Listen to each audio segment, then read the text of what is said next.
Hi, everybody, and welcome back to school. This is a really short presentation about innovative learning communities. Remember, this is what I introduced to everybody at Con. It's a bit of a reminder, but also some action points about how to take this the next steps.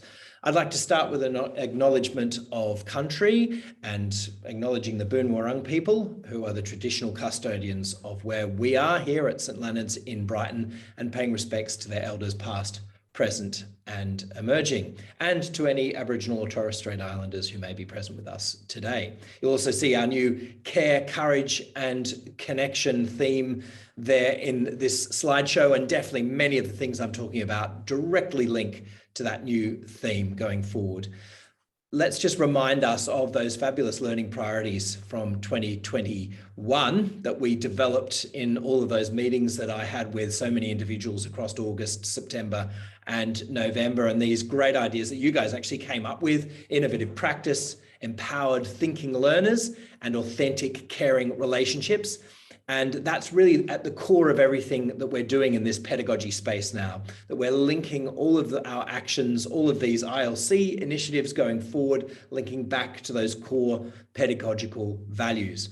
And alongside those come our learning spotlights. And if you remember, we decided to keep these the same, so there's not too much change, especially considering all that COVID messiness that we had in 2019 and 2021 and 2020, and those sorts of ideas, making sure that we're actually carrying them through to the end. So developing the global competence, encouraging and developing student agency, which a lot of work has been done here at the college on for quite a few years now, but also resilience and well-being, and also encouraging and developing lifelong literacy. So I want to draw your attention to, first of all, with ILCs, how are you going to find that information?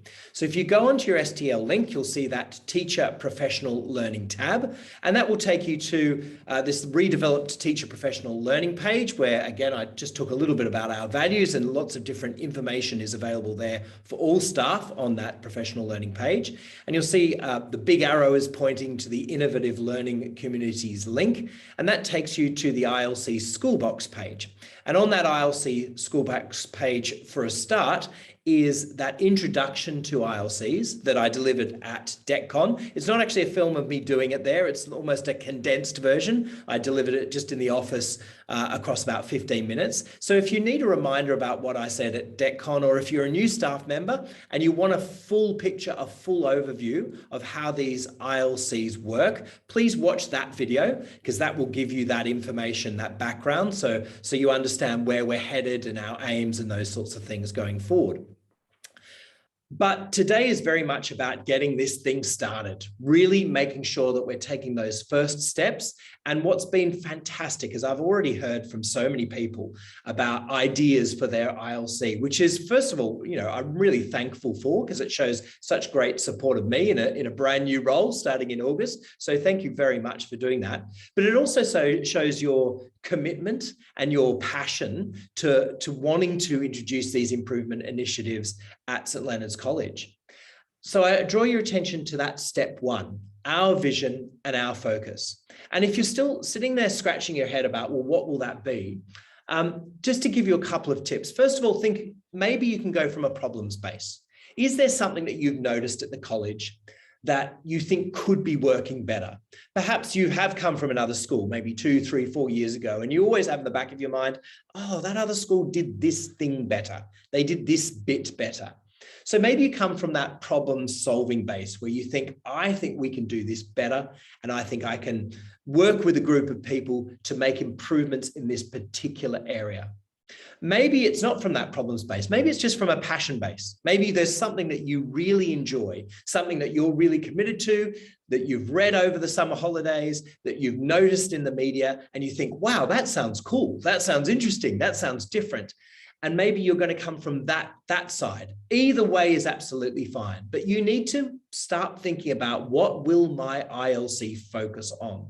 I mentioned, of course, our learning spotlights, and there needs to be some connection between your vision and your focus and our learning spotlight. So to give a really quick example, somebody's already come to me with an environmental issue and a sort of an ILC designed around solving that environmental issue. in terms of recycling here at St Leonard's. Now, it's really clear that they're passionate about it. They want to deliver something on that, and they've already got some great ideas going forward for that. But that's also very clearly linked to our global competency.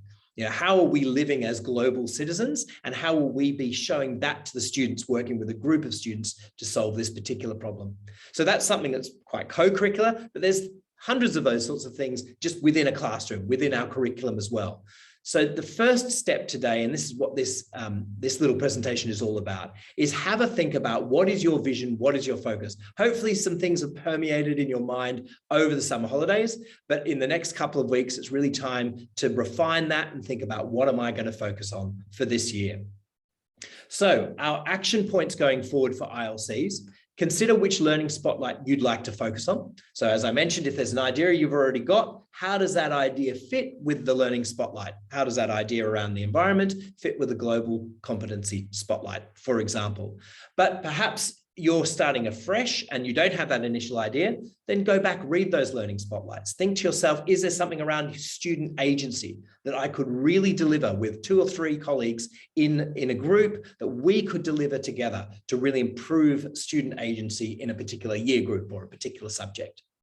Once you've had that initial thought process in regards to learning spotlights, talk with your colleagues. Are there any initial ideas about what you'd like to do? Is there a little group starting to naturally form around a particular passion or a particular idea? And start to form your groups of 3 to 5. Now, on that point about forming groups, yes, 3 to 5 people, but I also understand that there are some bigger ideas that some of you might say, hang on, there's 12 of us who are all interested in this idea in regards to student agency, and we all want to trial that. Well, that's fine. But then once you make that group of 12, you might then want to make a few subgroups so that you stick to that groups of 3 or 5 within those subgroups. It might be slightly more work, because it might mean that you need to have a meeting, for example, with that whole group, and a meeting for the subgroups. And that will just add a little bit to your meeting time. But obviously with our learning forums, I've scheduled in some meeting times. So that's not just all going to be out of your own time. That is going into our learning forums, and we've scheduled those in. But if you've got one of these big groups that you're then making subgroups, it just adds that layer of complexity. It is also awesome to be working across the college, but I've said it's not essential. I know in the past, perhaps some other programs have said you have to do it, but we're just saying whatever works best for that ILC. Now, I could see some initiatives actually really benefiting from that cross-college participation, from, getting a representative from the ILC right up to a representative teaching the IB or teaching the VCE would be fantastic. But there's some other things where that's not going to be as relevant. So I don't want to force that, but if you can make that happen, that would be great. And one person will need to be the lead go-to for communication. So one person needs to put up their hand and say, I'm going to be officially leading this in terms of being communicated to. But it doesn't mean that you have to do all the work. And again, that's the core point. The person who's that go-to person doesn't have to come up with all the ideas, all the vision, and then do all the work. It has to be a flat structure for these ILCs to work well. And as we get into them, I'll be taking you through exactly how those ILCs are going to run, but that's not for today.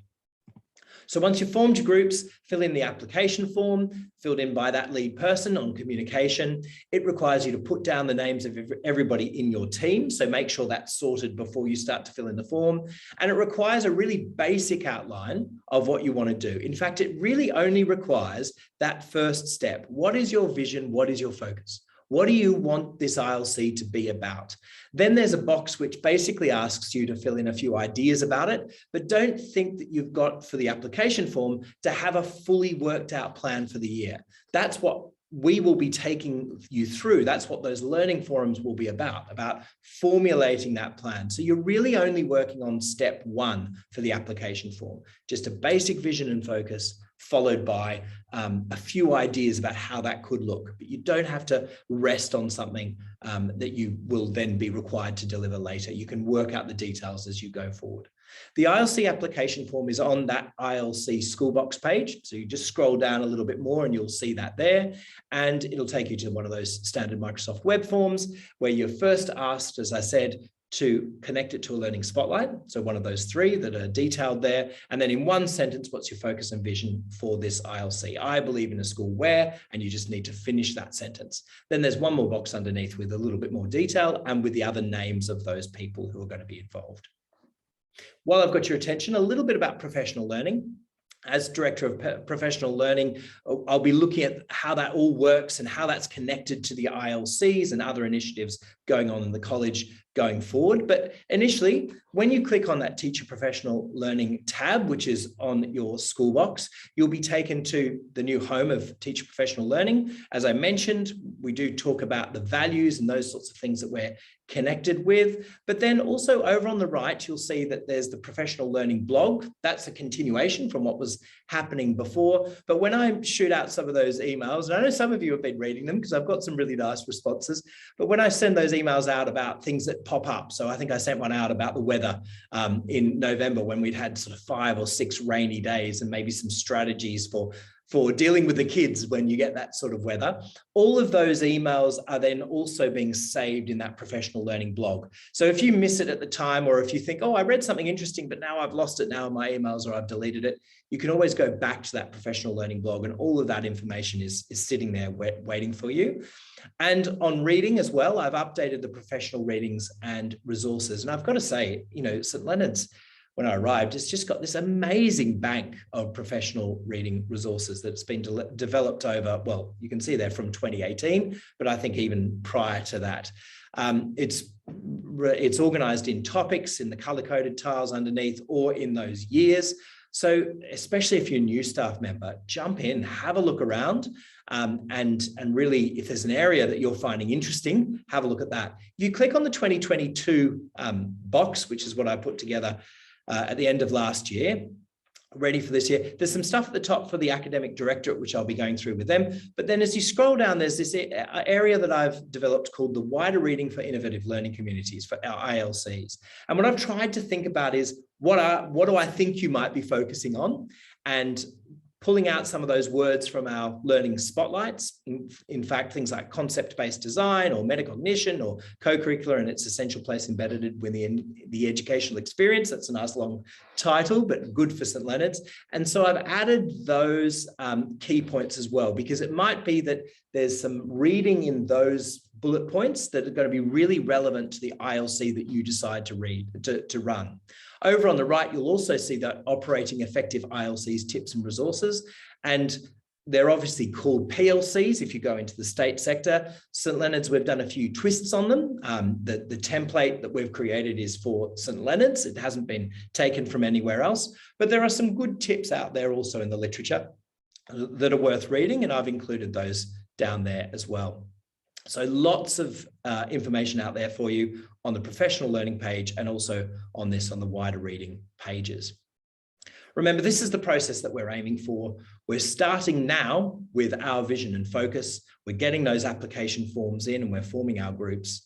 Then, just as a heads up, during this term, you'll be getting emails from me in our first learning forum in a month or so, a couple of months, on our current reality, looking at the data and how that data can inform our practice going forward.